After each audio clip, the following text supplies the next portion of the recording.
모두가 궁금해하는 데이터의 모든 것을 알려드립니다. 데이터에 미쳐있는 내 남자와 함께하는 데이터 이야기 데이터릭 지금 시작합니다. 와우. 안녕하세요. 네. 여러분 지난 방송 어떻게 들으셨나요? 일단 구독자가 한 100명 정도 줄었어요. 데이터래매 이러면서 이상한 철학 논쟁을 해가지고. 네. 어쨌든 자 우리 멤버들 소개하면서 시작하도록 하겠습니다. 최 반장님. 네, 안녕하세요. 저는 관세무역 데이터 분석과 지식 콘텐츠 개발에 관심이 많은 최 반장입니다. 반갑습니다. 반갑습니다. 박 박사님. 네, 안녕하세요. 자동화 생각의 뇌가 기기로 바뀐 박 박사입니다. 반갑습니다. 반갑습니다. 네, 김 팀장님. 네, 데이터 분석으로 밥 먹고 사는 김 팀장입니다. 반갑습니다. 네, 저는 기업에서 갑자기 안녕하세요 그러셔가지고 기업에서 데이터 AI 교육을 담당하는 조 과장입니다. 반갑습니다. 반갑습니다. 네, 저희가 앞에 그 지난 컨텐츠 이야기를 했는데 저희가 워낙 격렬한 그런 논쟁을 벌이는 바람에 얘들이 데이터 아닌 것 같고 무슨 이런 이야기를 깊게 하나라는 생각을 가지고 여러분이 좀 짜증나셨을까봐. 근데 좀 당연히 다뤘어야 되는 내용이라고 저는 생각해요. 왜냐하면 데이터 분석은 지금 과학적 방법을 도입하기 위한 노력의 일환이고 과학적 방법이 무엇이냐란 얘기 중에 필요한 얘기거든요. 과학 철학은. 좀 더 앞단계 본질적인 논의. 네. 저희가 과학 철학 잘 알아서 한 얘기는 당연히 아니고 그냥 각자의 개똥 철학을 한번 얘기한 거긴 뿐이긴 하지만 전 아닙니다. 저도 아닙니다. 저희의 개똥 철학을 얘기한 것 뿐이긴 합니다만 그래도 이건 필요한 일이긴 했어요. 그렇잖아요. 네. 또 몰라요. 지금 댓글에 수많은 댓글이 박 박사님 응원한다고 막 댓글이 달려 있을지. 얘기한 것 때문에 안 다르실 것 같아요. 삭제. 제거. 자, 그러면 우리 인간, 그러니까 사람을 측정하는 방법에 대해서 마지막 세 번째 컨텐츠를 김 팀장님께서 직무수행 평가에 대해서 다뤄주신다고. 마지막. 그러니까 세 번째. 마지막 컨텐츠 아니에요? 뒤에 4, 5 나를 보내려고 지금 이거 한 것 때문에 뒤로 밀렸어요 한 개씩. 더 있어? 네. 그만해. 오늘의 마지막. 오늘의 마지막. 투데이 라스트. 야, 참. 네. 왜 보통 4개씩 했잖아요. 네, 그러면 세 번째 마지막이 아닌 세 번째 컨텐츠로 이제부터 시작인 거죠? 예. 네, 직무수행 평가에 대해서 김 팀장님께서 다뤄주시도록 하겠습니다.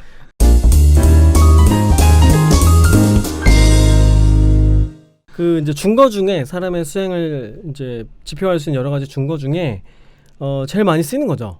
직무수행 평가. 그러니까 이제 평가자가 직무 수행 정도를 주관적으로 평가하는 거예요. 가장 보편적이고 가장 논란의 중심에 있기도 하죠. 네. 직무수행이라는 거에 대해서 한 번만 정의해주고 좀 한 번 더 시작해 주시겠어요? 왜냐하면 이제 콘텐츠가 좀 진행이 됐을 때 맨 앞에 다뤘던 거여서. 그러니까 우리가 조직 내에서 일을 하잖아요. 그럼 네. 이 사람이 일을 잘 하는지 얼마나 잘했는지를 평가해야 되잖아요. 그걸 이제 직무수행 평가라고 하는 거고 제일 많이 사용하는 방법은 우리가 이제 주관적으로 이 사람이 얼마나 잘했는지 점수를 주는 거. 이걸 이제 직무수행 평가라고 표현을 하는 거죠. 사람이 평정을 하는 겁니다. 그럼 직무수행을 왜 평가하는가? 용도가 뭔가? 일단은 교육을 해야겠죠. 인사교육을 하기 위해서. 그러니까 피드백을 줘야 되는 거죠. 이 사람이 지금 일을 어느 정도 수준으로 하고 있는지 잘하고 있는지 이런 얘기를 해줘야 되기 때문에. 그 다음에 임금을 결정해야겠죠. 직무수행에 따라서 임금이 결정될 수 있으니까. 그 다음에 이 사람을 배치할 때도 이런 정보가 필요하겠죠. 뭐 수행이 높은 부서에 배치를 한다든가. 그 다음에 승진을 하거나 해고를 할 때도 이런 직무수행 평가치들이 근거가 될 겁니다. 그 다음에 연구 목적으로 쓰게 되는 거죠. 우리가 선발검사를 만든다 그러면 직무수행을 예측할 수 있는지를 판단해야 되잖아요. 그럴 때도 이런 수행평가들을 쓰게 되는 겁니다. 그럼 이런 직무수행 평가는 어떤 심리적인 과정을 거쳐서 이루어지게 되는가? 일단 이제 기본적으로는 대인지각이에요. 그러니까 이제 사람들이 다른 사람들에 대해서 인상을 형성하고 추론하는 과정을 대인지각이라고 하는데 대인지각 이론의 핵심은 이런 거예요. 사람이 어떤 사람을 평가할 때는 기존에 가지고 있던 고정된 관념을 기반으로 평가를 한다는 거예요. 이걸 기반으로 타인을 지각한다는 거죠. 이걸 평가자의 고정관념. 그렇죠. 평가자가 이런 사람은 이런 성향일 거야 하는 그런 지식을 갖고 있을 거 아니에요. 그걸 도식, 스키마라고 합니다. 그러니까 고정관념이라고도 생각할 수 있고 편견이라고도 생각할 수 있는데 기본적으로 이런 걸 가지고 있다는 거예요. 그다음에 데이터베이스 스키마 아닙니다. 네. 아마 같은 단어일 거예요. 단어는 같죠, 당연히. 의미가요? 네. 그 다음에 접하는 정보 중에서 일부만 중요하게 처리하고 자신의 관점이랑 안 맞는 것들은 무시하게 된다는 거죠. 우리가 사람을 평가할 때 중요하게 생각하는 요소가 사람마다 다 다를 수 있잖아요. 내가 생각하기에 중요하다고 생각하는 정보만 처리하게 되는 거예요. 그러면서 편파와 왜곡이 발생한다는 거죠. 그러니까 이게 대인지각 이론에서 핵심적으로 다루고 있는 얘기들입니다. 그러면 이런 직무수행 평가 과정에서 어떤 오류가 발생할까? 이제 이런 얘기를 해볼게요. 우리가 사람을 평가할 때 무슨 문제가 발생하는가? 일단 첫 번째는 후광 오류가 있어요. 이건 뭐냐면 평가자가 처음부터 전반적으로 호의적인 태도를 가지고 있을 수 있겠죠. 그러니까 이 사람이 한 측면이 마음에 드는 게 있는 거예요. 이걸 가지고 다른 것들도 다 잘할 거라고 긍정적으로 평가할 수 있게 되는 거죠. 예를 들면 어떤 직원이 되게 좋은 아이디어를, 인상적인 아이디어를 딱 낸 거예요. 이 사람은 이게 이제 마음에 들었던 거죠. 그러고 나자 이 사람을 평가할 때 이 사람의 문제 해결 능력이나 갈등 조절 능력 이런 것까지도 다 이 사람은 잘한다라고 평가를 하게 될 수 있는 거예요. 그 사실 이 사람은 그냥 좋은 아이디어를 하나 냈을 뿐인데 다른 평가들도 이것에 영향을 받게 되는 거죠. 이걸 후광 오류라고 합니다. 반대가 낙인 효과죠. 그렇죠. 네. 그 다음에 또 다른 오류는 뭐냐면 관대화 오류라는 게 있어요. 뭐냐면 모든 종업원을 전반적으로 후하게 평가하는 거예요. 이걸 이제 정적 관대화라고 합니다. 다 높은 점수 주는 거죠. 그다음에 또 하나는 반대로 부적 관대화라고 하는데 전부 다 박하게 주는 거죠. 그러니까 옛날에 왜 학교에서 교수님들 중에서 점수 다 잘 주는 교수님 있죠. A+ 폭격기. 그렇죠. 그다음에 다 나쁘게 주는 교수 있죠. F 엄청 날리는 교수님. 권총 막 쏜다고. 이 두 분 모두 다 오류를 가지고 있는 거죠. 이런 관대화 오류가 있고요. 그다음에 중앙 집중 오류라는 게 있어요. 이건 뭐냐면 전반적으로 사람들 수행을 다 보통으로 찍는 거예요. 그러니까 극단적으로 높다고 평가하는 것도 부담스럽고 낮다고 평가하는 것도 부담스러운 거예요. 그래서 다 중간으로만 평가를 주는 거예요. 이걸 중앙 집중 오류라고 합니다. 혹시 네. 아니, 그냥 갑자기 궁금한 게 생겼는데 이게 높게 주는 성향을 가진 사람, 낮게 주는 성향을 가진 사람, 보통을 주는 성향을 가진 사람이 그런 행태가 일관돼요? 그러니까 일관되죠. 그 성격적으로. 넓게 주는 사람은 없어요? 진짜로 높을 땐 높게, 낮을 땐 낮게, 보통일 땐 보통으로 주는 사람은 그런 사람도 있겠죠. 근데 거의 많이 없나? 근데 그렇다기보다는 그거는 부정해야 될 핵심적인- 문제가 아니잖아요. 그렇죠. 핵심적인 오류를 우리가 얘기를 하는 거니까 네. 주로 문제가 되는 건 이런 것들인 거죠. 다 너무 높게 준다, 너무 낮게 준다, 너무 가운데만 찍는다가 문제가 되는 거고 골고루 준다 그러면 그건 우리가 문제 삼을 것은 상대적으로 아닐 수 그런 있겠죠. 사람들이 많아야 되는 건데 지금 말씀하시는 거 보면 편향에 있는 사람들이 더 많다는 느낌으로 들려서 더 많다기보다는 범할 수 있는 오류들을 얘기한 겁니다. 음. 예, 이런 게 더 많다는 얘기는 아니고 이런 오류들이 발생할 수 있다는 얘기를 하는 겁니다. 갑자기 궁금해졌어요. 그 정규 분포에서 그러면 어떤 사람들이 제일 많을까? 보통으로 아. 주는 사람이 제일 보통으로 많을까? 어떨까요? 제 생각에는 관대 오류가 높지 않을까요? 조직 우리- 내부에서 평가한다고 우리나라 그러면 문화에서는 관대화가 더 많을 것 같은데. 박하게 주는 사람이 좀 덜하겠죠. 그렇죠. 아무래도 네. 인지상정. 정에 따라서 좀 주고 좀 그러니까. 좋은 게 좋은 거지라는 게 아직도 벗어나기 쉽지 않은 것 같아요. 음. 네.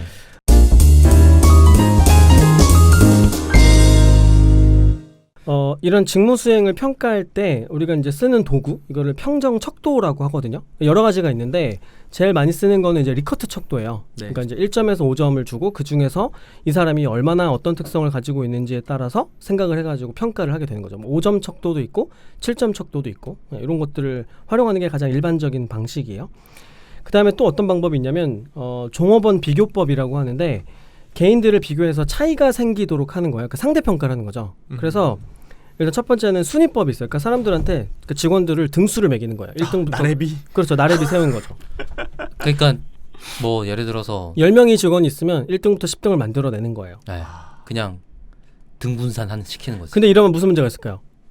갭이 다를 텐데. 그렇죠. 1등이 얼마나 잘하는 건지 그치. 꼴찌가 얼마나 못하는 건지 모르는 거죠. 그러니까. 만약에 다 못해도 어쨌든 1등은 나오는 거고 그러니까. 다 잘해도 꼴찌는 나오는 거니까. 아 그렇군요. 등분산이 문제예요. 그래서 그것 때문에. 두 번째는 짝 비교법이라고 하는데 그러니까 이상형 월드컵 같은 걸 하는 거예요. 그래서 실제로 쓰는 방법이에요. 토너먼트처럼. 네. 아. 둘이 붙여가지고 누가 더 나은지 둘 중에 한 명한테 1점을 주는 겁니다. 음. 근데 이건 문제가 뭘까요? 평가를 다 하기 힘들다. 운. 그거요. 네. 운도 아니 그 모든 경우의 수를 다 조합해야 되거든요. 아. 그러니까 너무 많이 비교를 해야 돼. 그러니까 10명만 돼도 세 보면 45번이에요. 아 그걸 다 이렇게 한 번씩 네, 비교한다고. 1대 1로. 비교를. 50명이면 1225번 비교해야 돼요. 아. 그러니까 이거 현실적으로 너무 오래 걸리고 힘들죠. 코드 짜면 금방 죄송합니다. 사람이 해야 되잖아요. 네. 뭐 틴더야 틴더. 그걸로. 손가락. 그다음에 또 하나는 이제 강제 배분법이라는 게 있어요. 그건 뭐냐면 아마도 수행은 정상 분포를 따를 거다라는 걸 가정을 하고 아. 정상 분포에 가깝게 점수를 매기게, 그러니까 억지로 등급을 만들게 하는 거예요. 그래서 등급을 뭐 5개나 10개 범주로 쪼개가지고 몇 등급에는 몇 명씩을 넣고 이렇게 미리 정해놓고 거기에 이제 맞게 딱 집어넣게 되는 거죠. 근데 이건 또 무슨 문제가 있을까요? 글쎄요, 이건 어떤 문제인지 잘 모르겠는데. 실제 수행은 편포되어 있을 수 있죠. 아, 실제로는 사람들이 다 잘하거나 다 못할 수 있잖아요. 그럴 수 근데 있겠네요. 억지로 정상 분포 만드는 거니까 여기서도 이제 편향이 발생하는 거죠. 그리고 대부분 종업원들은 자신이 잘하는 축에 속한다고 생각하거든요. 네, 그래서 어떻게 해도 부정적인 피드백을 받을 수밖에 없어요. 근데 이런 지금 제가 말씀드린 종업원 비교법들, 순위를 매기거나 짝 비교를 하거나 강제 배분을 하거나 이런 것들의 장점은 뭐냐면 일단 아까 말씀드렸던 중앙 집중 오류, 관대 오류는 제거되죠. 하나로 다 몰 수는 없잖아요. 네. 근데 여전한 한계는 뭐냐면 후광 오류는 여전히 남아 있다는 거예요. 그렇죠? 어떤 사람에 대해서 인상을 가지고 있으면 그거의 영향은 여전히 받게 된다는 거고. 지금 말씀하신 건 다 상대평가인 거죠? 상대평가 방법이 종업원 비교법이라는 거. 그다음에 이게 실제로 차이가 나는 건지 억지로 차이를 만들어낸 건지 알 수가 없다는 거. 이것도 문제죠. 실제 수행을 제대로 표현하지 못하는 거기 때문에. 예. 이게 두 번째 방법, 종업원 비교법을 말씀드린 거고. 이제 세 번째는 행동 체크리스트를 이용하는 거예요. 이건 뭐냐면 좋은 직무하고 나쁜 직무 수행을 구체적으로 리스트를 만들어 주는 거예요. 그리고 그런 행동을 할 때마다 체크를 하는 겁니다. 좀 무섭다. 그것은 예를 들면 초등학생, 유치원생 하잖아요. 그런 거죠. 네. 예. 칭찬 스티커. 쓰레기 그치. 버리는 네. 거. 네. 예를 들면 이제 긍정적인 행동, 예를 들면 뭐 직무에서 항상 보안경을 착용한다. 아. 이런 거는 중요한 걸 수 있잖아요. 이렇게 하면 체크. 그다음 부정적인 행동은 주의를 기울이지 않고 기계가 그냥 돌아가게 방치한다. 그러면 이제 마이너스. 그래서 행동이 발생할 때마다 기록을 하거나 아니면 나중에 회상해서 기록을 하기도 합니다. 그래서 이제 구체적인 행동 여부를 판단하기 때문에 좀 덜 모호하기는 하죠. 점수를 주고 1점에서 5점 매기는 게 아니기 때문에. 이제 여기에서 조금 변형된 방법은 이런 행동 기준 평정 척도라고 하는데 행동 체크리스트를 만들어 놓고 여기에다가 평정을 하게 하는 거예요. 그러니까 이런 행동을 얼마나 자주 하는지를 1점에서 5점 사이에 평가하게 하는 거죠. 일단 리스트를 먼저 만들어 놓고. 예. 이런 이제 방법들의 장점은 뭐냐면 일단은 척도 개발 과정에서 종업원들이랑 논의를 하면서 뭐를 평가 기준으로 삼을 건지를 얘기하게 되잖아요. 그래서 효과적인 수행이 뭔지 구체적인 행동을 모두가 알게 된다는 장점이 있어요. 그러니까 교육 효과가 있는 거죠. 그리고 우리 회사에서는 저렇게 행동을 해야 높은 성과를 내는 사람이야. 명확한 우수한 기준이 사원이야. 정의가 되는 거니까. 예. 그래서 평가하는 사람 그다음에 피평가자가 모두 쉽게 수용할 수 있어요. 이건 맞아, 이건 잘한 거지, 이건 못한 거지가 동의가 되기 때문에 수용할 수 있게 되는 거죠. 단점은 뭐냐면 직무마다 이걸 다 따로 만들어야 된다는 거죠. 맞아요. 너무 다를 거 아니에요. 리소스가 많이 필요해요. 이런 이제 방법들이 있는데 여러 가지 평정 방법들이 있는데 무엇이 정확한 평가 방법인지를 어떻게 판단할 수 있는가? 그죠? 그러면 이렇게 평가 점수가 나올 거 아니에요. 이게 제대로 되는 건지 안 되는 건지를 어떻게 알 수 있냐면 일단 주로 제일 많이 사용하는 방법은 객관적인 다른 생산 자료들하고 이 수행평가 점수가 관련성이 있는지 상관 분석을 하는 거예요. 상관계수를 구하는 겁니다. 예를 들면 우리가 나왔던 것 중에 뭐 판매 금액이라든지 이런 것들 있잖아요. 이거랑 이런 평정 점수하고 관련성이 있는지를 상관 분석을 해보는 겁니다. 근데 문제는 뭐냐면 대부분 연구 결과에서 상관이 높지 않게 나옵니다. 네? 그럼 왜 하는 거예요? 그러면? 근데 왜 하냐면 그런 이유는 뒤에 가면 또 말씀드릴게요. 그래도 네네. 이거 써야 되는 이유가 있는데 네. 근데 또 그런 것도 있어요. 상관이 높지 않다 그래서 이 평가가 잘못됐다고 할 수 있나? 그렇죠. 판매액이 곧 우리가 평가하는 거라면 그렇죠. 그냥 판매액만 쓰면 되는데. 그러니까 그것만 가지고 평가가 적절하지 않다고 바로 해석할 수는 없어요. 왜냐하면 객관적인 자료들도 다 불완전하거든요. 그러니까 객관적인 생산 자료가 개인의 진짜 수행을 완벽하게 나타낸다고 가정할 수도 없거든요. 그 상관계수가 낮다는 건 그냥 서로 다른 업무 수행과 관련된 지표가 있다고 해석하는 게 더 맞을 수도 있는 거죠. 그리고 또 그런 문제가 있죠. 개념 준거하고 실제 준거 간에는 차이가 있을 수밖에 없잖아요. 그렇죠. 그러니까 우리가 아무리 객관적인 다른 지표들을 활용한다고 하더라도 상관계수는 낮게 나올 수 있는 겁니다. 근데 사실 이게 그 집중적인 평가 교육을 받은 그런 심판들 있잖아요. 올림픽 경기 심판 이런 사람들도 서로 의견 불일치가 굉장히 자주 일어나고 후광 오류도 굉장히 자주 일어나거든요. 그쵸. 그러니까 이걸 근본적으로 해결하기는 굉장히 좀 어려운 측면이 있어요. 후광 오류는 제가 한번 겪어본 적이 있어요. 본인이 아니면 본인의 저를 동료로? 평가하는 사람이 평가하는 사람이 그렇게 한다는 걸 제가 느낀 적이 있어요. 자랑해봐. 어떻게요? 자랑. 아니 옛날에 그 어떤 분이 사업하시는 분인데 이런저런 그냥 얘기를 하다가 제가 뭘 하나 갖다 드렸어요. 근데 그게 뭐냐면 스캐빈저 헌트라고 하는 이 미국에서 하는 게임 아이디어예요. 그냥 어느 장소에 가면 뭐 종이 쪽지 같은 게 있고 거기서 뭔가 미션을 수행하면 뭐 상을 받고 아니면 다음 미션의 다음 장소인지 미션. 이런 게 있는 거예요. 근데 이분이 뭔가 정부 사업 같은 걸 하고 싶었는데 걔를 약간 이 게임 앱처럼 만드셔갖고 사업을 따내셨나 봐요. 그래갖고 이 지역 경제 활성화 넣는데 이런데 넣으신 거예요.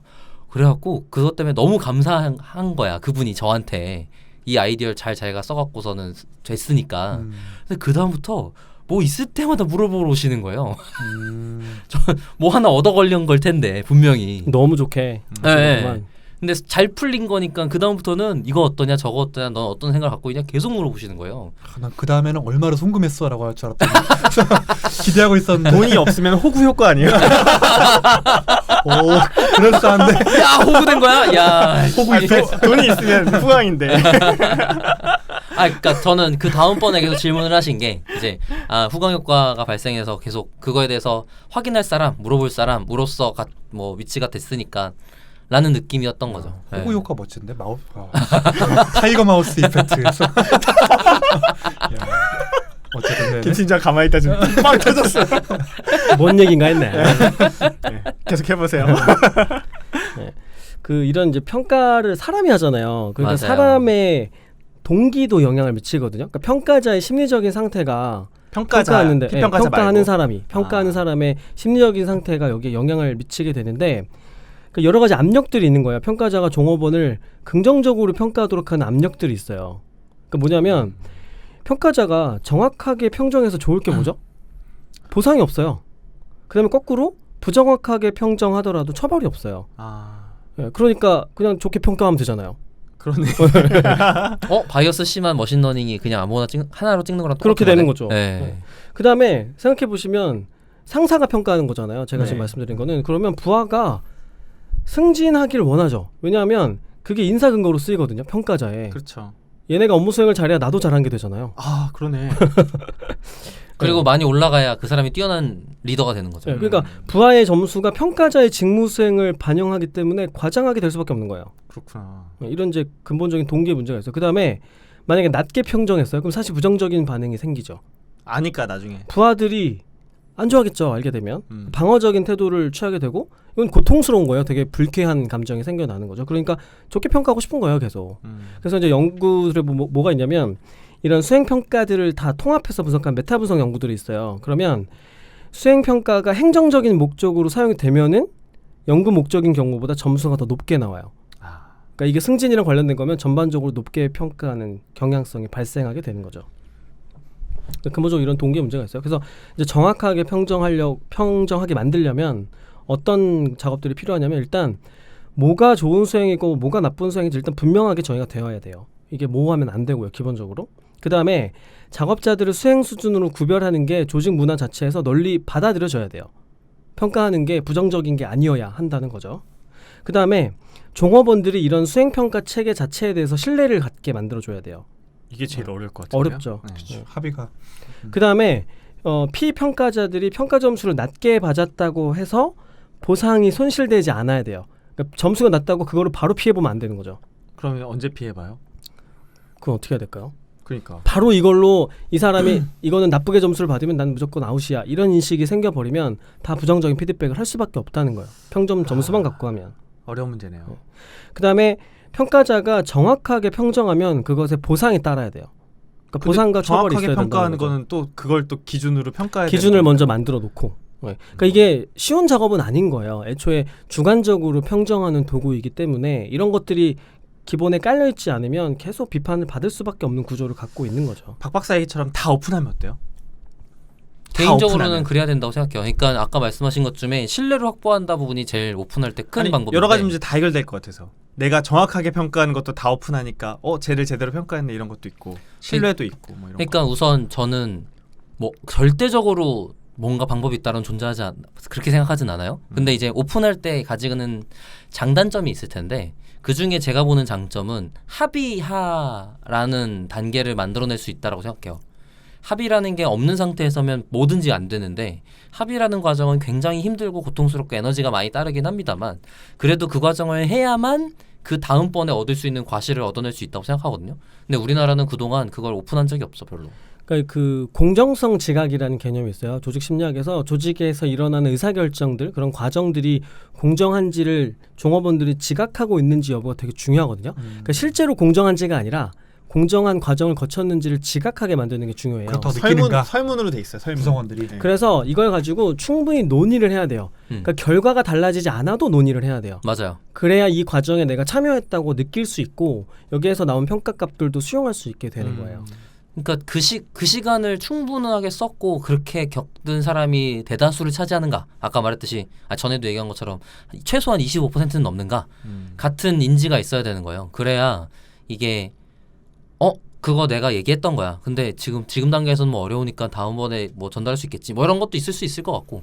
근데 물론 이제 계속 그렇게 참여했다고 해서 주장이 받아들여지지 않으면 학습적으로 이제 이거는 쓸데없는 짓이구나, 그냥 행위구나라는 걸 알게 되기 때문에 그것도 위험하긴 합니다만 그거랑 별개로 계속 논의회장이 만드는 건 굉장히 중요한 행위인 거죠. 그 평가를 받는데 내가 그 평가 방법에 동의한 적이 없다 그러면 당연히 그 점수를 내가 수용할 수는 없잖아요. 입사할 때 동의 다 하는데. 그냥 그건 관례고 관례. 포괄적 동의를 하고 입사하긴 하죠. 어쨌든.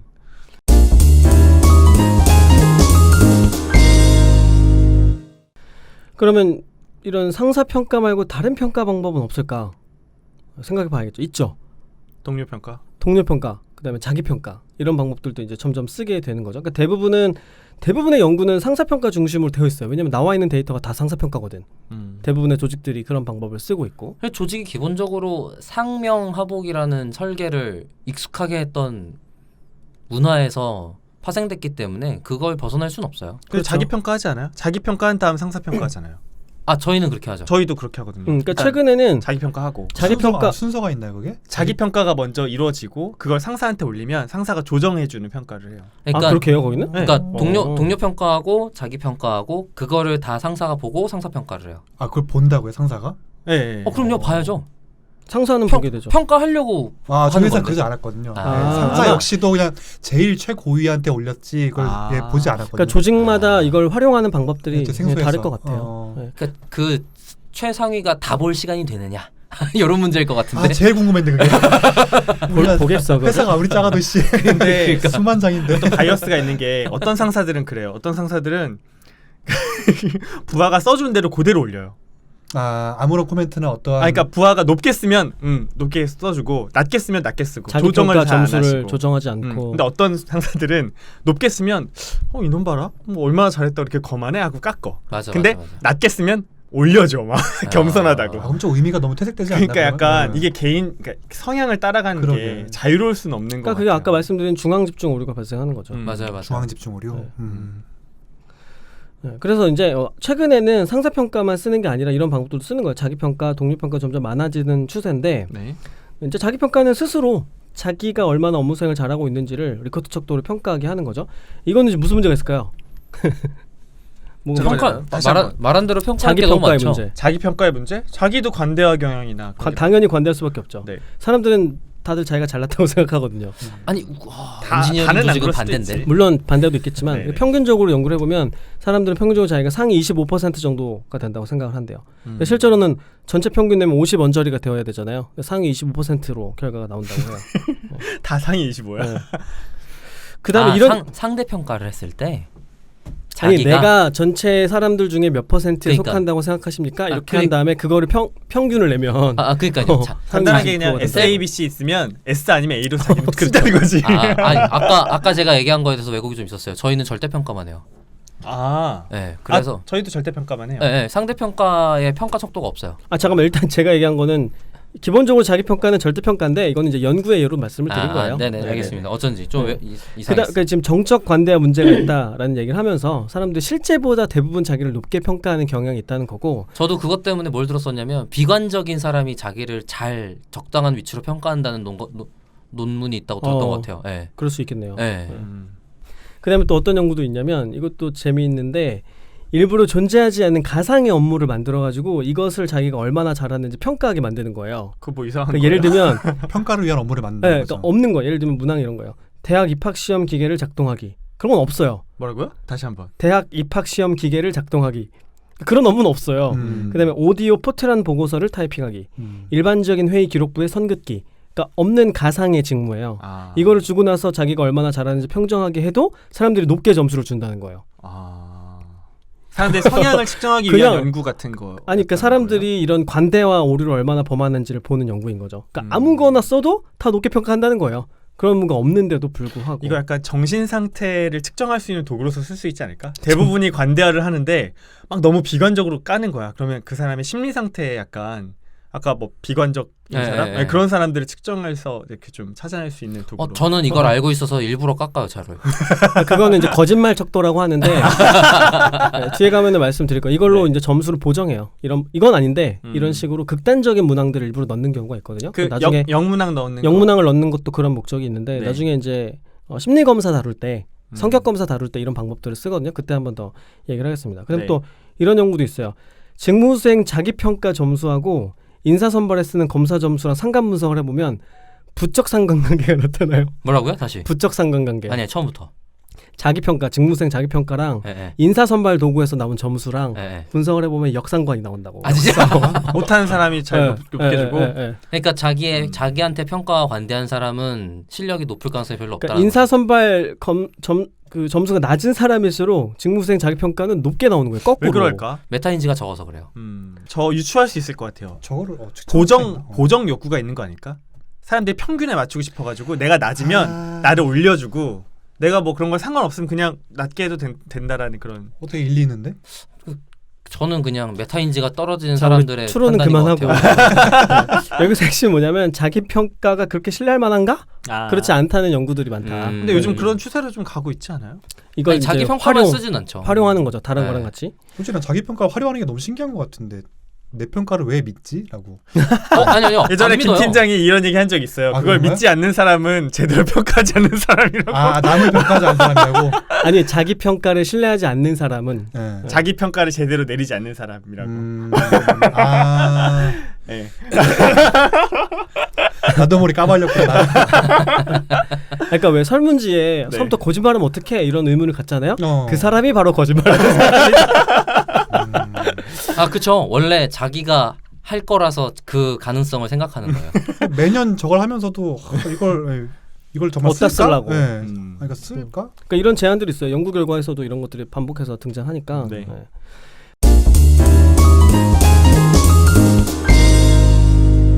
그다음에 이제 자기평가 말고 동료가 평가할 수 있겠죠. 동료평가. 이것도 이제 여러 가지 방법들이 있어요.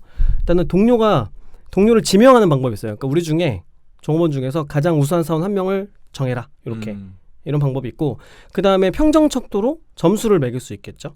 각각의 종업원들의 점수를 평정하는 거예요. 그다음에 또 순위를 매길 수 있겠죠. 10명 중에 1등부터 10등까지 아까 상사평가에서 했던 것처럼 등분산. 네, 점수를 순위를 쭉 매기게 하는 거죠. 동료평가의 장점은 뭐냐면 평가자 간의 점수를 가지고 상관 분석을 하면 굉장히 높게 나와요. 이건 이제 평가자 간 신뢰도라고 하는데 0에서 1 사이 값을 지니거든요. 0.8에서 0.9 정도가 나와요. 신기하죠. 그러니까 모두가 좋은 사람이라 보는 사람은 좋고, 대부분 좋고 대부분 나쁘다고 하면 나쁘고. 그러니까 야, 꽤 신뢰할 신기하다. 만한 지표인 거죠. 그러네요. 그래서 제가 아는 측정 방법 중에 가장 효과적인 게 크라우드 소싱은 아니고 크라우드 방식이라고 생각하거든요. 그러니까 이게 대표적으로 뭐가 있냐면 뭐 63빌딩 높이가 몇 미터일 것 같아요. 라는 걸 전국민한테 얘기하면 평균이 그 값을 대충 맞춘대요. 이게 뭐 소의 무게 맞추기 막 이런 거 맞아요. 청중들한테 근데 그거는 오해도 굉장히 많은 게 틀린 것들도 엄청 많아요. 그래요? 근데 맞는 사례가 대중에 소개되는 거예요. 이거 체리피킹이야? 근데 동료 평가는 그럼 그게 있겠네요. 한 개인이 적절하게 평가할 수 있는 인원의 한계가 있을 거 아니에요. 그럴 수 있겠네요. 그럴 수 있죠. 네, 그러니까 예를 들면 10명이 넘어가면 그 다음부터 사실 잘 평가 못할 수도 있단 말이에요. 잘 모르죠, 뭐 음. 사람이 어떤 사람인지. 평가 대상이 네. 아니면 그러면 동료 평가가 가능한 최소한 조직의 인원수 같은 것들이 그런 설정이 연구가 돼야 있을 것 되겠네요. 같아요. 그죠? 네. 30명 이상 일단 조직에서는 기본적으로- 동료 평가가 안 된다든지. 뭐 그렇죠. 그런 것들. 인지 범위 내에 있어야 되고 네. 내가 이 사람의 업무 수행을 어떤 걸 하는지를 알고 있어야 되니까 뭐 무한히 커질 수는 없겠죠. 그냥 감각적으로 한 15명 정도는 평가 갈 수 있을 그 것 같은데. 정도까지는. 네, 네. 저는 맥스 10명. 네. 그다음에 또 어떤 연구들이 있냐면 이게 다른 준거들이랑 상관 분석을 하면 또 높게 나와요. 예를 들면 교육 프로그램 이수 점수, 승진, 급여 인상 이런 것들이랑 이런 평가자 그 동료 평가 점수랑 상관계수가 꽤 높게 나와요. 아 그래요? 네, 네. 그러니까 이제 다른데 예측하는 용도로 쓰는데도 괜찮다는 거예요. 다른 지표들에 비해서. 동료 평가는 그래도 신뢰할 만한 방법인 것 같아요. 저는 음. 그걸 점수화한다는 건 좀 다른 문제고. 일단 신뢰도가 높다는 것은 기본적으로 사용할 수 있는 기본 기능 갖췄다는 거거든요. 이 도구가.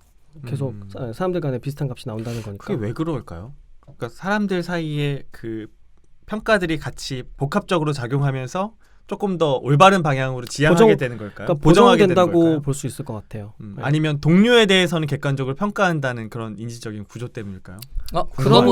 그것보다는 그래도 왜 네. 정확한가? 아니 오히려 평가값이 많아서 가능해지는 것 같은데. 아니 혹시 그런 걸까? 내가 얘는 객관적으로 평가해줘도 나에게 크게 이렇게 관계가 없어라고 객관적이다. 객관적으로 볼 수 있는. 그러니까 나는 내 자신을 높게 평가하고 낮게 평가하는 게 나에게 되게 나한테 직접적으로 중요한데. 오잖아요. 부하 평가도 그렇고 상사 평가도 그렇고. 근데 동료는 그냥 그렇게 그런 영향을 좀 덜 받는다 상대적으로. 아니죠. 저 사람 좋게 평가해주면 저 사람이 승진할 거 아니야 나 대신에. 뭐 그럴 수 그래서 있겠지만. 깎고 싶다. 깎고 싶다 그래서. 내가 돋보여야지. 아니 근데 그런 거라기보다는 제가 볼 때는 한 사람 방금 본심을 살짝 얘기한 것 같은데. 걸려들었어. 제가 볼 때는 평가치가 많아서인 것 같아요. 평균으로 좀 이렇게. 네, 평균으로의 회귀라는 건 제가 볼 때는 방법 없이 효과적인 방법이라고 보거든요. 그럴 수 있겠네요. 그럼 모수가 늘어날수록. 네, 그냥 자기 평가나 상사 평가는 값의 수가 그치. 너무 적으니까 적을 수밖에 오차도 클 수 있는데 얘는 평균으로 수렴해 갈 테니까. 아까 네. 뭐 63빌딩 예를 든 게 약간 그런 느낌인 거예요. 네, 뭐 그 정말 그런 값을 평가하는 문제라기보다는 지금 이거는 그래도 부딪히고 같이 일했던 사람들을 평가하는 내용이니까 63빌딩 예측치 같은 거랑은 다른 문제일 거라고 보긴 하거든요. 그러니까 다르네요. 그러니까 여러 명이 한 대상을 측정한다는 점에서 자기 그러니까요. 평가나 상사 평가랑은 좀 다른 점이 있네요. 그거- 일례로 그러면 올림픽 같은 스포츠에서 그렇지. 심사위원을 굉장히 많이 늘리면은 네. 체조라든지 네네네. 뭐 이런 것들에 대해서 그러면- 예술성 평가하는 거에 그러면 대해서 사람들이 더 수용할 수 있는 사람 1등으로 표필 지금은 가능성이 단순하게 최고랑 최저 빼고 그 나머지들 합치고 뭐 이런 식으로 쓰고 있는데 그게 아니라 말씀하신 대로 평균으로 회귀한다면은 심사위원을 2-30명으로 해버리면은 그러면 그럴 수 있겠네요. 훨씬 그럼 더- 사람들이 더 근데 수용할 사실 수도 있겠네요. 지금 설계가 한 명이 할 때보다 신뢰도 있어서 하는 걸 수도 있어요. 그럴 것 같은데. 그렇죠. 예. 네. 그럴 것 같은데 점점 왜냐면- 많아진 걸지도 모르겠네요. 네, 심사를 할 역량이 되는 사람도 굉장히 훈련시키기 어려운 일일 거거든요. 네. 비용이 엄청 발생하죠. 네. 근데 동료 평가도 최대값이랑 최저값 빼고 하면 진짜 좀 진실되게 나올 수 있겠네요. 왜냐하면 잘 주고 싶어서 잘 준 사람이랑 제 깎아야 되라고 깎는 사람만 좀 빼면 되게 근데 좀 그건 신뢰가 역시 있겠네요. 논리적으로 되게 가설이잖아요. 최고랑 최저는 잘못됐을 거야라는 가설에서 나온 거잖아요. 왜 불안하세요? 동료 평가하면 난 항상 높이 줬지. 그러니까 그런 연구들도 있어요. 그러니까 이 사람의 평가 성향을 구해서 보정을 하는 거예요. 성향? 네, 그러니까 계속 높게 찍는 사람, 계속 낮게 찍는 사람 이런 성향이 있겠죠. 그럼 그거 가지고 가중치를 줘서 조정을 하는 방법도 있어요. 그러니까 리커트 속도가 사실 그런 데 있어서는 불리한 거예요. 왜냐하면 해상도가 떨어지거든. 해상도. 그러니까 그 0점부터 10점까지가 전체 해상도라고 가정을 했을 때 지금 이 사람은 5점부터 10점까지만 밖에 안 쓰는 거예요. 범위가. 그러면 10점 척도가 아니고 5점 척도가 돼요. 그거를 10을 그러니까 늘려버려요. 해상도가 떨어지는 그러니까 개인마다 거죠. 네, 해상도가 개인마다. 다르다는 거죠. 네, 그 가중치를 점수의 다- 범위가 다르니까 그러면은 그레이드가 달라지잖아요. 그레이드의 개수가 작아지니까. 그렇구나. 그래서 네. 이 사람이 만약에 여러 사람을 평가한 데이터가 있으면 이걸 가지고 보정을 해줄 수 있는 거예요. 성향을 파악해서. 평가자의 데이터가 역시 반영이 되는 거군요. 그거는 해야지 사실은 맞아요. 근데 그렇죠. 네. 안 그러면 이 사람한테 4점이 사실은 1점일 수 있는 거잖아요. 그렇죠. 4점이랑 5점만 찍는 사람이라 그러면. 그리고 이 사람을 신뢰하는 이상한 결과가 되는 거죠. 그치. 영화 평론가 중에 왜 되게 짜게 주는 사람 있잖아.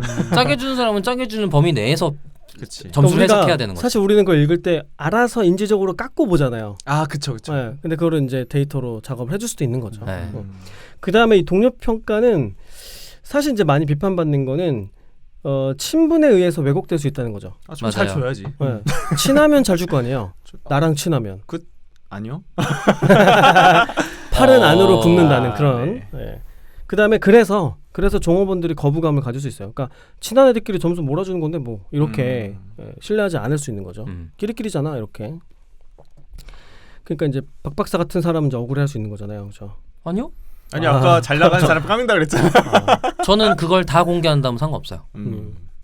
그 다음에 이제 최근에 쓰는 방법은 이걸 다 활용하는 거죠. 이제 360도 피드백, 단면 평가라고 하는데 이걸 이제 다 종합해가지고 어떤 개인의 평가 점수를 만들 때 이거를 다 활용해서 평균치를 구한다든가 이런 식으로 활용을 하는 쪽으로 점점 가는 거예요. 근데 이제 장점은 뭐가 있냐면 이 점수를 보면은 똑같은 사람에 대해서 서로 다른 사람들이 다른 점수를 매겼을 거 아니에요. 그러니까 서로 객관화가 되는 거예요. 그러면서 인식 차이를 확인할 수 있게 되는 거죠. 갭? 네, 갭이 있다는 걸 사람들이 확인하는 것 자체도 피드백을 하는데 도움이 될 수 있는 거죠. 그죠? 보통의 조직에서는 그 갭 차이를 구성원들이 아나요? 저 사람과 저 사람과 내가 갭 차이가 이렇게 있다라는 걸 인지하나요? 조직마다 다르죠. 평가 조직마다 윤리인 경우가 예를 들면 많아요. 제가 있던 조직은 전혀 그렇지 않았거든요. 그러니까 그렇다는 얘기는 우리나라는 많지는 않아요. 최고 경영자들만 알고 있지 그거를. 그러니까 그렇다면 사실 그 평가가 쓰이기가 쉽지가 않잖아요. 그러니까 매년 저는 거기에 대해서 왜 하는 거지 이 네. 힘든 거를 거를 항상 했던 거였던 거지. 연봉 다른 더, 데는 어떤 연봉 더 맛이 많이 줄 사람 찾느라고 그러는 거죠. 그러니까 이제 매니지먼트의 도구로만 쓰고 그 외에 효과는 거의 그러면 활용처가 작아지는 거죠. 그 갭을 인지할 수 있다가 장점인데 근데 실제로 그걸 인지를 하나 다른 조직에선 이제 그게 궁금했던 거고. 그러니까 그런 문화가 있느냐, 서로를 객관적으로 평가하는 게 불편하지 않은 문화가 있느냐. 그 문화. 예, 예. 그런 그러니까 거죠. 지금 이런 다면 평가, 그다음 저희 조직이 또 얘기했지만 주관적인 평가, 절대 평가 이런 부분들은 아까도 얘기했지만 리소스가 굉장히 많이 필요해요. 어렵거든요. 점수화되면 사실 단순해지고 생각하기 편하고 싸우기 좋아요. 매니지먼트 측면에서는 좋을 수도 있어요. 팀장이 30명을 뭐 자기 평가든 동료 평가든 상사 평가든 했는데 점수들이 쭉 있잖아요. 직무 수행 평가 점수들이 있잖아요. 그러면 어떤 태스크를 맡기거나 업무를 줄 때 난이도를 고려해서 줄 수도 있겠죠. 팀원들의 그런 직무 수행 역량을 고려해서 예를 들면 정말 중요한 태스크라고 하면 진짜 엘리트를 몇 명 뽑아가지고 맡겨야 되는 거고 뭐 그렇게 좀 업무 난이도를 배분해서 줄 수 있겠네요. 그런 식으로 매니징을 하시는 팀장들이 많이 있으실까? 없진 않을걸요. 없진 않겠지만 근데 근데 아마 머릿속에 정확한 지표를 손에 들고 있는 건 아니지만 그러니까 기존에 받아왔던 평가들을 알고 있으니까 음. 능력들을 어느 정도 알잖아요, 팀장들이. 굳이 평가를 거치지 않고 알고 있거든요, 보통. 그죠? 평소에 내가 행태로? 인지하고 제일 처음 말씀하셨던 그 뭐였죠? 어떤 단어였지 그거? 후광오류요? 내가 이미 갖고 있는 관념들 예, 있으니까. 후광 효과. 예. 네. 굳이 평가하지 않아도. 그러니까 사실은 평가 지표가 이 아까 말씀하신 거에 매니징에 도움이 된다라는 부분에 리더한테 도움이 되는 부분은 나랑 인지가 다를 수도 있겠다라는 거에 자각이에요. 그러니까 잠깐만 아까 전에 이건 용도는 말씀드렸는데 인사교육, 임금 결정, 배치, 그다음에 승진과 해고의 근거, 그다음에 연구 목적 이런 것 때문에 이런 점수들이 필요한 겁니다. 그다음에 이 지금 이제 360도 피드백을 얘기하고 있는 거예요. 이 점수들을 다 같이 활용하는 거. 서로의 차이를 확인하는 거는 장점인데 거꾸로 그게 단점이 될 수 있죠. 왜냐면 그럼 의견 불일치를 어떻게 해결해야 되지? 똑같은 사람에 대한 평가인데 점수가 다 다르면 누구 말이 맞는 거야? 이렇게 되는 거죠. 네, 그걸 해석을 어떻게 할 건가? 이게 두 가지가 있을 수 있죠. 애초에 측정에 오차가 있다. 아니면 실제로 이 사람에 대한 인식의 차이가 존재한다. 두 가지 중에 하나가 될 수 있고 둘 다일 수도 있죠. 그 다음에 이제 현실적인 문제가 있어요.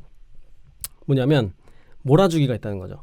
그러니까 승진 대상자가 있으면 여러 구성원들이 다 몰아줄 수 있는 거잖아요. 상사도 그렇고 동료들도 그렇고 얘는 이번 타이밍은 얘니까 뭐 잘 주지 뭐 이렇게 되는 그런 경향들이 있을 수 있다는 거죠. 그러니까 이런 측정 평가의 제일 큰 문제가 방금 이런 건데 측정 자체가 신뢰를 가지고 있느냐 조직원에 그렇죠. 라는 게 제일 큰 문제인 것 같아요. 그래서 점수와 척도가 되는 순간 여러 문제가 발생하거든요. 방금 말한 것들은 대부분 제가 볼 때는 점수화 도구들 때문이었던 것 같은데 전부 점수화 도구죠. 네, 그러니까요. 그래서 주관적 평가 도구는 아까 말한 것처럼 그런 문제가 발생하진 않지만 조직 전체가 그걸 사용하는데 학습 비용이 굉장히 높아요.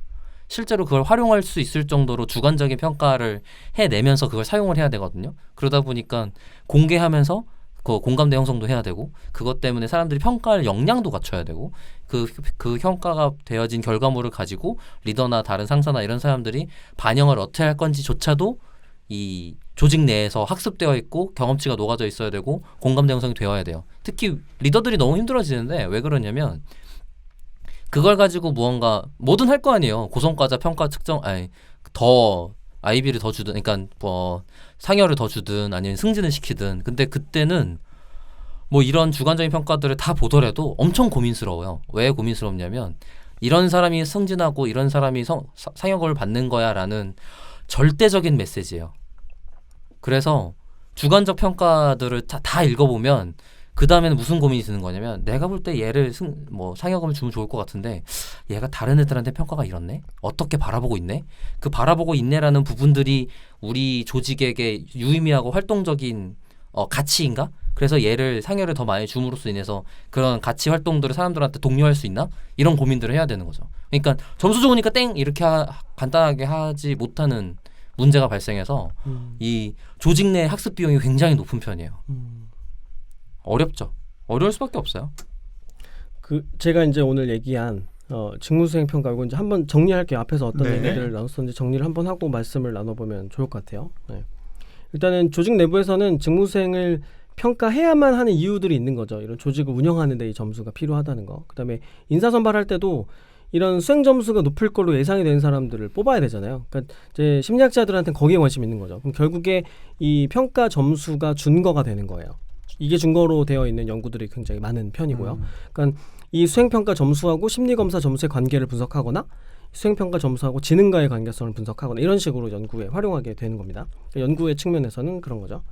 그리고 직무수행 평가를 할 때는 대인지각이기 때문에 오류가 발생한다. 편견이 있기 때문에 사람한테는. 그리고 여기서 이제 발생하는 여러 가지 오류들이 첫 번째는 후광 오류라는 게 있었죠. 어떤 사람이 한 특성을 보고 다른 특성까지 유추하게 되는 거. 그다음에 관대화 오류라는 게 있었어요. 사람들을 전부 다 좋게 평가하거나 나쁘게 평가하는 성향이 있을 수 있다는 거죠. 그다음에 중앙 집중 오류가 있었죠. 다 중간 점수 주는 거. 이런 오류들이 발생할 수 있다는 거고. 그다음에 직무수행 평가에 사용되는 대표적인 도구는 이제 평정 척도. 그러니까 제일 쉬운 거죠. 1점에서 5점 사이에 1점에서 7점 사이에 평정하게 하는 이런 리커트 척도를 제일 많이 쓰고. 그다음에 종합원 비교법이라는 게 있었죠. 사람들을 쭉 순위를 매기는 방법. 그다음에 짝을 지어서 비교해서 점수를 주는 방법. 그다음에 1등급부터 5등급까지 이렇게 등급을 만들어서 배분하는 이런 방법들이 있습니다. 그 다음에는 행동 체크리스트가 있었죠. 사람들이 잘한 업무와 잘못한 업무 리스트를 미리 만들어 놓고 그런 업무를 얼마나 많이 수행했는지를 체크하거나 아니면 각각의 그런 행동들을 얼마나 많이 했는지를 1점에서 5점 사이에 평정하거나 이런 변형된 방법들을 쓰게 되기도 하는 거죠. 그리고 이제 이게 어떤 게 정확한 평가 방법인지 아는 방법은 다른 생산 자료들이랑 다른 증거들이랑 상관 분석을 해보는 건데 문제는 이제 이런 평정치들은 다른 증거들이랑 상관이 그렇게 높지 않다는 그런 문제가 있다는 거. 그 다음에 평가자가 가지고 있는 개인적인 동기도 평가 영향을 미친다. 이거 뭐 평가를 잘한다 그래서 보상이 있는 것도 아니고 또 부정적으로 부정확하게 한다고 해서 처벌이 있는 것도 아니고 그리고 가능하면 이제 좋은 쪽으로 하는 게 사람들한테는 더 좋으니까 긍정적인 정서를 얻기 위해서도 긍정적으로 평가하는 경향이 있는 거죠. 그래서 상사평가가 이런 제한점들이 있기 때문에 대안으로 나온 게 자기평가도 있고 동료평가도 있고 또 이걸 다 활용하는 360도 피드백이 있는데 여전히 사람이 평가하는 것이기 때문에 주관적인 오류가 완전히 배제될 수는 없고 뭐 그나마 우리가 좀 신뢰할 수 있다고 하면은 동료평가는 평가자들 간에 상관 분석했을 때 신뢰도가 되게 높게 나오는 편이고 다른 중고들이랑도 관계성이 높게 나오는 편이다. 그래서 실제 업무에서는 이 모든 것들을 다 종합해서 활용하는 쪽으로 지금 가고는 있다. 네, 이 정도로 정리하면 될 것 같습니다. 이제 말씀 나눠보시면 될 것 같습니다. 무슨 얘기래요? 난 할 얘기 다 했다. 우리가 이 방식을 사용하려고 하는데 좀 다 같이 우리가 어색하네요. 그러니까 저 봤던 것 중에 하나만 첨언을 하면 점수나 돈 같은 걸 주고 그걸 나눠주는 방식으로 평가하기도 해요. 점수나 돈? 네. 예를 들어서 지금 등분산 문제가 있었잖아요. 등급을 매긴다거나 점수를 리커트 척도를 매긴다거나 등급을 매긴다거나 그렇게 안 하고 100점을 저한테 주고 각각의 사람들에게 그 점수를 나눠주는 거예요. 그거를 많이 할수록 해상도가 올라가겠죠. 그래서 이 사람은 뛰어난 사람이니까 내가 50점 주겠어. 내가 갖고 있는 점수 100점 중에 배분을 하는 거죠. 그런 방식도 사용했었어요. 물론 점수화라는 레벨에서 적절한 방법이라고는 안 보고 있긴 하는데 지금 등급평가제도 사실은 그거 쓰고 있거든요. 예를 들면 우리가 개인의 팀원이 평가를 S, A, B, C 이렇게 받을 때 S를 몇 개 줄 수 있냐 A를 몇 개 줄 수 있냐는 그 팀장의 평가에서 와요. S를 받은 팀장은 S를 3명 줄 수 있고 상대평가 제도일 때 지금 저희도 절대평가로 많이 바뀌었는데 네. B를 받은 팀장은 S를 1명밖에 못 줘. 그러니까 그 팀의 전체 평가가 사실은 팀 구성원들에게 나눠줄 수 있는 획득한 자원의 그 전체 크기인 거죠. 되게 탑다운적인 설계다. 네, 진짜. 그러니까 이제 그 사업부가 S를 받았어. 그러면 사업부의 하위 조직의 S도 더 많고 그 팀원들도 S를 더 많이 받을 수 있고. 굉장히 억울한 사람도 많겠네요. 그럴 수 있죠. 뭐 상대평가의 단점인데 그런 것들이 있고 저는 근데 이 직무수행평가를 성과평가로 좀 바꿔도 되는 거죠. 성과평가. 성과평가요. 성과평가인 네. 거죠. 저희 성과평가라는 이야기를 더 많이 써서 네. 저는 이거를 해야 되는 이유를 개인적으로 생각해 보면 저는 요즘에 굉장히 동의하는 것 중에 하나가 직원에게 가장 뛰어난 보상은 훌륭한 동료라는 걸 되게 공감하거든요. 훌륭한 동료랑 일하는 것만큼 좋은 게 없는 거예요. 그러면 어떤 매니지먼트를 계속 해줘야 되냐면 훌륭하지 않은 사람을 사실은 좀 정리를 해줘야 돼요. 조직에서.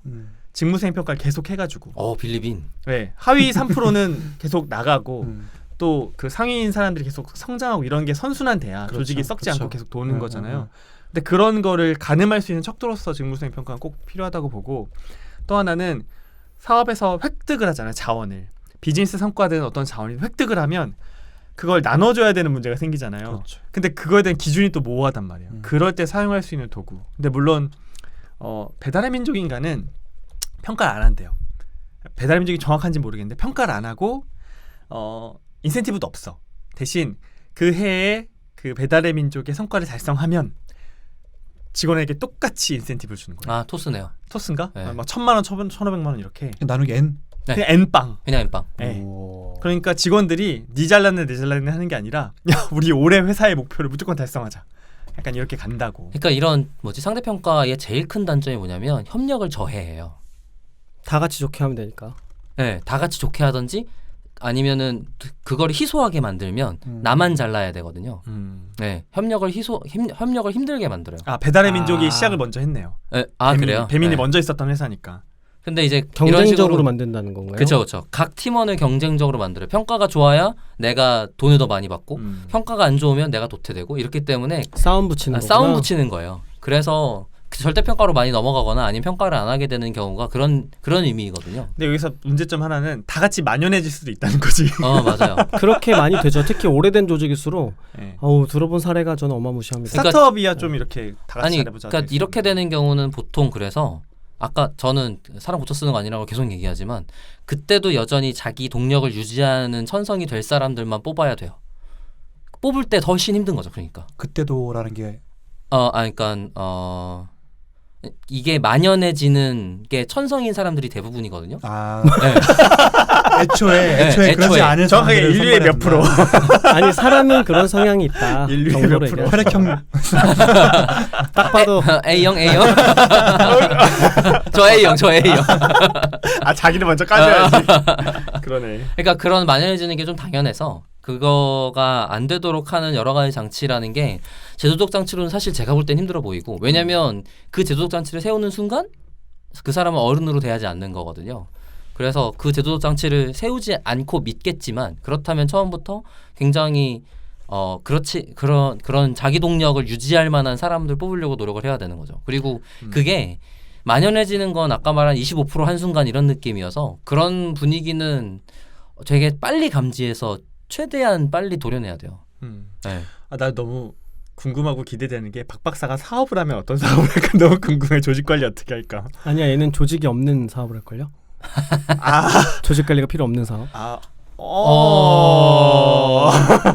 아니 사실 되게 비슷해요. 네, 왜냐하면 이런데 자원 쓰는 게 아깝지. 가능한 한 인력이 없는 형태의 사업을 하려고 노력할 거고 제가 혼자 네, 하는 가능한 한 그리고 그것 때문에 제가 캐시카우가 발생하면 돈 때려받고 신경 안 쓸 거예요. 엑시트. 아니요. 아니 그게 아니라 내가 엑시트 하는 게 아니라 네. 내가 캐시카우가 생겨서 투자할 여력이 발생하면 능력 있는 사람한테 돈 때려주고 제가 신경 안 쓸 거라고. 그러면 그 사람은 믿는 사람이겠네요. 그냥 네가 알아서 돈 벌든지 말든지. 오케이, 네. 알겠습니다.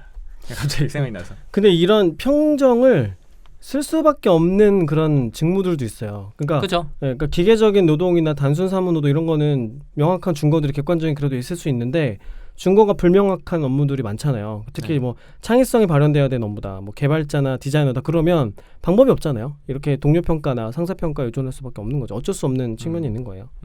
그러니까 그게 투자이기도 하면서 불확정성에 가깝단 말이에요. 그러니까 인사 평가를 하고자 하는 노력은 불확정성을 줄이기 위한 노력이거든요. 사람을 굉장히 단순하게 설계하고 그것 때문에 예측 가능하게 만들어내는 것의 일환이기 때문에 방금 그 포인트가 되게 공감돼서.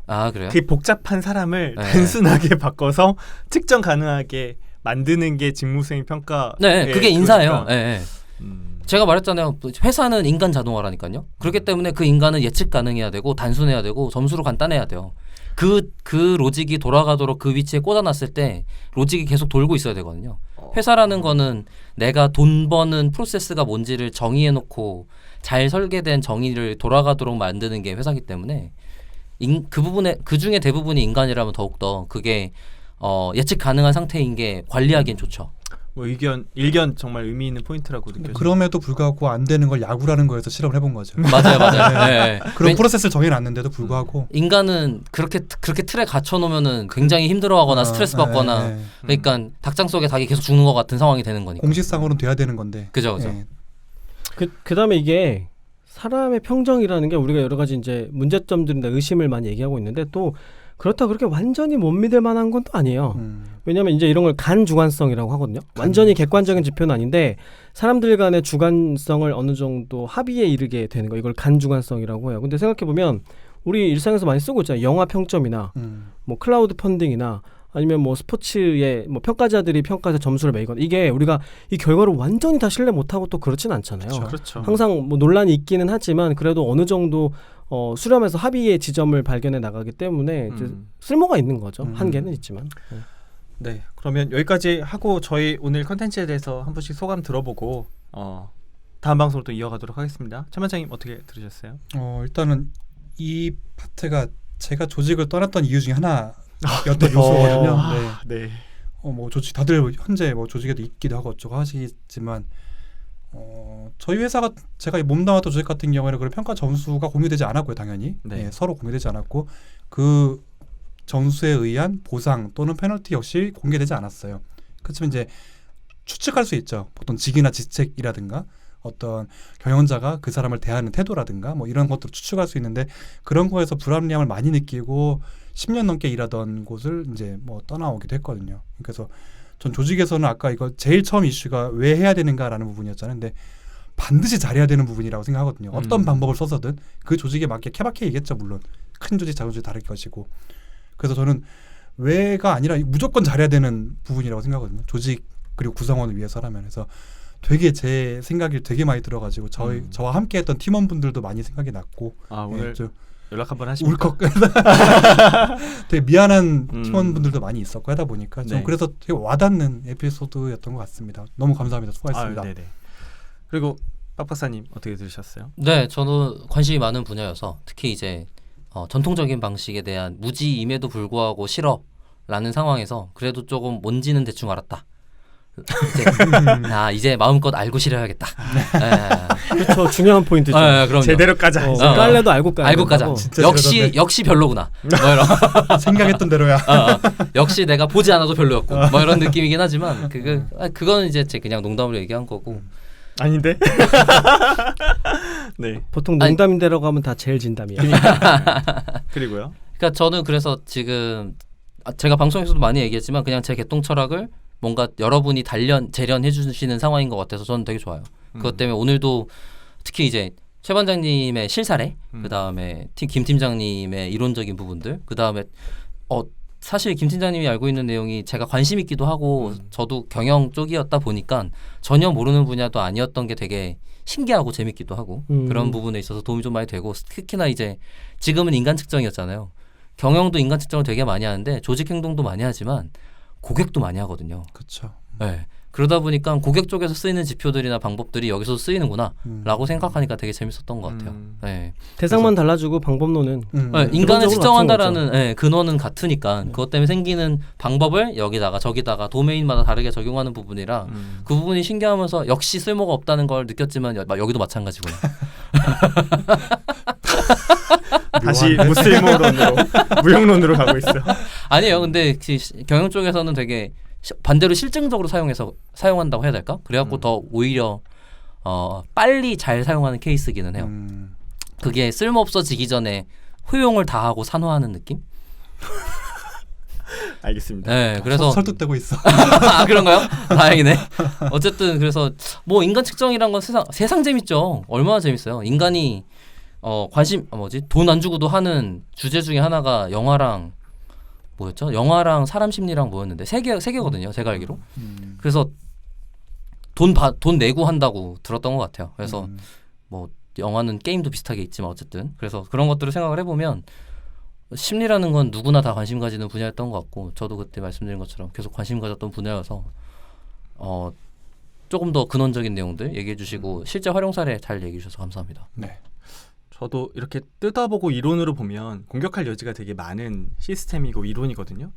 생각해보면 그 조직에 들어가서 사는 사람들은 그런 걸 잘 느끼질 못해요. 그리고 나름 또 다이나믹하고 재밌게 그 안에서 뭔가를 찾아내거든요. 어떤 이제 세상에 있는 제도 그리고 특히 우리가 사는 조직을 더 벗어나면 가정이나 정부나 이 사회에서도 말도 안 되는 제도와 불합리한 것들이 많은데 그렇죠. 그 안에서도 살아가고 있단 말이에요. 그러니까 이제 아직은 불완전한 제도나 방법론이지만 그 안에서도 직원들은 또 나름 살아가고 성장하고 있어요.